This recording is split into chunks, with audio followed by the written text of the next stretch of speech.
Wadokai Sumsel akan fokus pada pembinaan atlet di Bumi Swarna Dwipa. Pandemi COVID-19 di tanah air 2 tahun terakhir berpengaruh pada pembinaan karateka di Sumatera Selatan. Tidak hanya pembinaan pada karateka berprestasi, nantinya Pemprov Wadokai Sumsel akan mulai fokus pada pembinaan karateka usia dini. Kedepannya terobosan besar yang akan dilakukan dengan memperbanyak dojo atau perguruan Wadokai. Jujur saat ini merata, tapi kita sama-sama tahu kalau 2 tahun belakangan kita kena dampak dari COVID yang mana jujur agak menurun.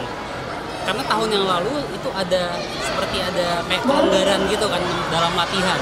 Dan untuk atlet itu adalah pemulihan itu agak cukup berat. Tapi sekarang sudah mulai terbentuk, sudah mulai kembali lagi. Meningkatkan ya kita perbanyak dojo-dojo yang mana mungkin salah satunya ada dojo kita, Dojo Sumsel, Wadokai Sumsel. Itu salah satu dojo yang terbaik di Indonesia, terbesar di Indonesia itu di Kertapati. Sampai saat ini, sudah ada 12 pengurus Wadokai Kabupaten Kota dari 17 kabupaten kota di Sumsel. Nur Muhammad, Kompas TV, Palembang, Sumatera Selatan.